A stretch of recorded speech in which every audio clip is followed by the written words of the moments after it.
নমস্কার বন্ধুরা, আমি তনুশ্রী। আমার চ্যানেলে আপনাদেরকে স্বাগত। আজকে আপনাদের কাছে নিয়ে এসেছি মাত্র 10 মিনিটে পাকা তালের তৈরি গোলাপ পিঠার ইউনিক রেসিপি। তাল তো অনেকে খেতে খুবই পছন্দ করেন, আবার যদি এই রকম পাকা তালের গোলাপ পিঠা থাকে তাহলে তো আর কিছু কথাই নেই। এই গোলাপ পিঠাটি খেতে এতটা ভালো লাগে যে একটা খেলে আরেকটা খাওয়ার মন চাইবে। অল্প উপকরণের মধ্যে ঝটপট এই পিঠাটি বানিয়ে নেওয়া যায়। এই গোলাপ পিঠাটি ছোট থেকে বড়রা খেতে খুবই পছন্দ করবে। স্কিপ না করে পুরো ভিডিওটা দেখার অনুরোধ রইল। দেখতে থাকুন আমি কিভাবে রেসিপিটি বানাচ্ছি।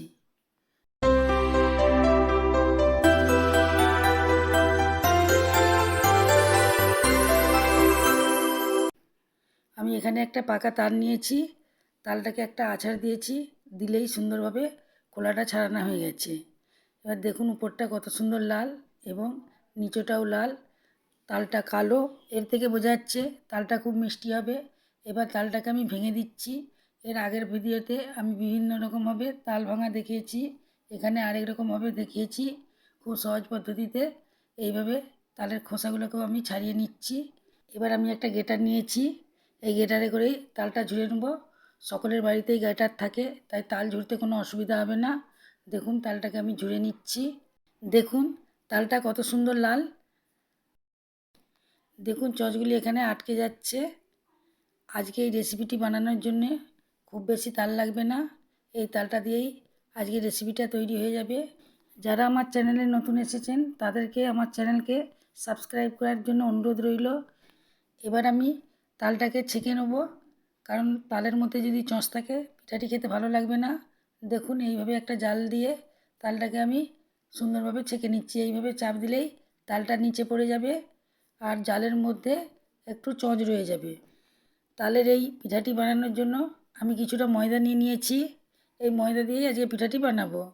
পরিমাণ মতো নুন দিয়ে দিচ্ছি, দিয়ে দিচ্ছি 1 চামচ সাদা তেল, দিয়ে এই উপকরণগুলিকে ভালোভাবে মাখিয়ে নিচ্ছি।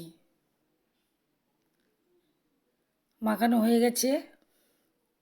এবার দিয়ে দিচ্ছি 1 চামচ চিনি, আপনারা এটা নাও দিতে পারেন, তবে চিনি দিলে পিঠাটি খেতে মিষ্টি লাগবে এবং ভালো লাগবে।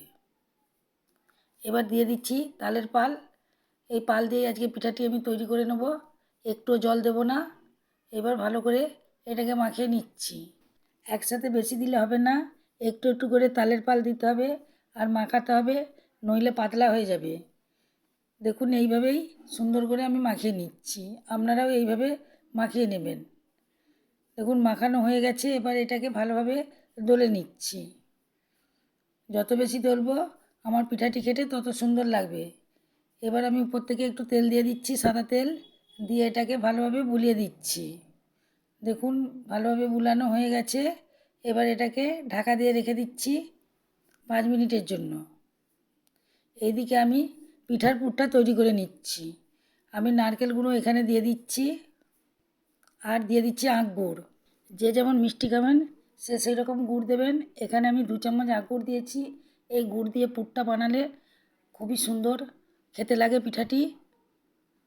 এইভাবে আমি গুড়টাকে ভালো করে মিশিয়ে নিচ্ছি নারকেলের সাথে। এবার দিয়ে দিচ্ছি দুধ, দুধ দিয়ে পুরটি বানালে আরও বেশি খেতে সুন্দর হয়।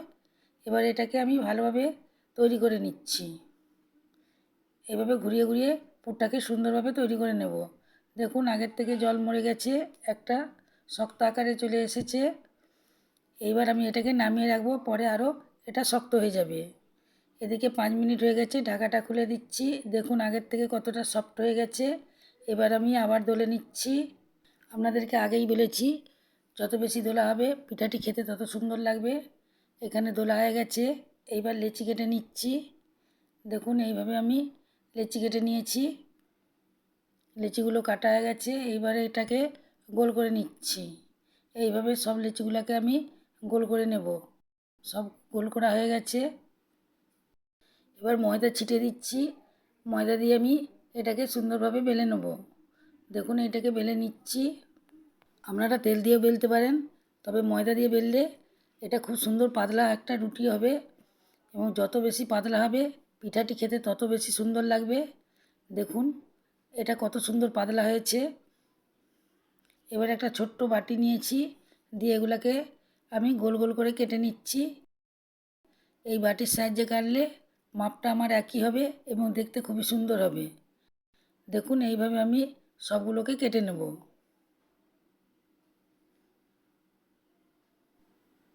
সবগুলি কাটা হয়ে গেছে। এবার সাইডের যে বাড়তি অংশগুলোকে আমি উঠিয়ে নিচ্ছি। দেখুন এইভাবে আমি উঠিয়ে নিচ্ছি। কত তাড়াতাড়ি বেলা হয়ে গেল এবং কাটা হয়ে গেল। এগুলাকে নিয়ে আমি আবার একটা তৈরি করে নেব। এইভাবে একটা প্লেটের মধ্যে সবগুলোকে উঠিয়ে নিচ্ছি।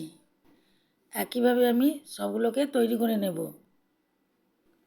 সবগুলি তৈরি করা হয়ে গেছে। এবার আপনাদেরকে দেখাবো কিভাবে আমি পিঠাটি তৈরি করব। এইভাবে একটা লুচির উপর আরেকটা লুচি, এইভাবে মোট 4টে লুচি দিয়ে দিচ্ছি। দেখুন একটার উপর একটা, আরেকটার উপর একটা, এইভাবে সবগুলোকে দিয়ে দিচ্ছি। দিয়ে মধ্যিখানে এইভাবে একটু করে টিপে দিচ্ছি যাতে পিঠাটি খুলে না যায়। টিপা হয়ে গেছে। এইবার যে আমি পুরটা তৈরি করে রেখেছিলাম সেটা এখানে দিয়ে দিচ্ছি। এভাবে লম্বা করে আমি পুরটা দিয়ে দেব। দেখুন পুরটা দেওয়া হয়ে গেছে। এবার লক্ষ্য করুন আমি কিভাবে মুড়ছি। এবার এক ধার থেকে লুচিগুলোকে ধরে ওই দিকে মুড়ে দিচ্ছি। দেখুন পুরো মুড়া হয়ে গেছে।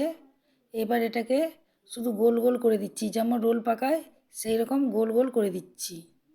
দেখুন গোল হয়ে গেছে।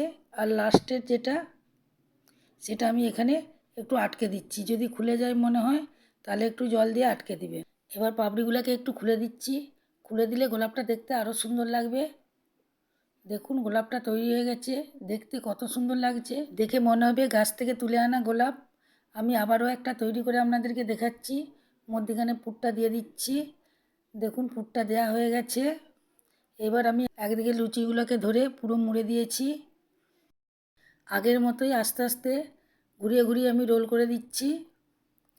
দেখুন সম্পূর্ণ রোল করা হয়ে গেছে। আর পেছনটা আমি মুড়ে দিচ্ছি। এবার পাপড়িগুলোকে খুলে দিচ্ছি। দেখুন বন্ধুরা, এই গোলাপটিও আগের মতো দেখতে কতটা সুন্দর হয়েছে। এইভাবে সব গোলাপগুলিকে আমি তৈরি করে নিয়েছি। কেউ দেখে বুঝতেই পারবে না এই পিঠাগুলি আমি পাকা তালে তৈরি করেছি। আপনারা এইভাবেই খুব সহজে পিঠাগুলি খুব কম উপকরণ দিয়ে বানিয়ে নিতে পারেন। এবার আমি একটি ছিদ্রযুক্ত পাত্র নিয়েছি, ওতে একটু সাদা তেল দিয়ে বেড়াচে করে বুলিয়ে নিচ্ছি। এবার আমি গোলাপ পিঠাগুলো একটা একটা করে এর মধ্যে সাজিয়ে দিচ্ছি। এটা বানানো এত সহজ যে কেউ বানিয়ে নিতে পারে। সবগুলি সাজানো হয়ে গেছে। এটাকে উঠিয়ে নিয়ে গিয়ে আগে থেকে কড়াইয়ে আমি জলটা গরম করতে রেখেছিলাম, তার মধ্যে রেখে দিচ্ছি। এবার এটাকে 5 মিনিট ঢাকা দিয়ে ভাপিয়ে নেব। ঢাকাটা খুলে দিচ্ছি। দেখেই বুঝতে পারছেন তালের গোলাপ পিঠাগুলি আগের থেকে অনেকটা বড় হয়ে গেছে। আর ভাপানোর ফলে গোলাপটির কালারও আরও সুন্দর হয়ে গেছে। এখন এটাকে নামিয়ে রাখবো। দেখুন বন্ধুরা, একটা প্লেটের মধ্যে এগুলি সাজিয়ে দিয়েছি। এগুলি দেখতে কতটা সুন্দর লাগছে। দেখে মনে হচ্ছে একদম গাছ থেকে তুলে আনা গোলাপ। কেউ দেখে বুঝতেই পারবে না যে গোলাপ পিঠাটি তাল দিয়ে বানানো হয়েছে। একটা আপনাদেরকে কেটে দেখাচ্ছি। দেখুন বন্ধুরা, ভেতরটা পুরে ঠাসা, খেতেও দারুণ টেস্টি হয়। বাড়ির ছোট থেকে বড়রা সবাই খেতে খুবই পছন্দ করবে এবং আপনাকে বারবার বানানোর জন্য আবদার করবে। আশা করি আজকের রেসিপিটি আপনাদেরকে ভালো লেগেছে। আর যদি ভালো লেগে থাকে লাইক দিতে ভুলবেন না। এই রকম বিভিন্ন ধরনের নতুন নতুন রেসিপি পাওয়ার জন্য আমার চ্যানেলকে অবশ্যই সাবস্ক্রাইব করবেন এবং প্রচুর প্রচুর শেয়ার করবেন।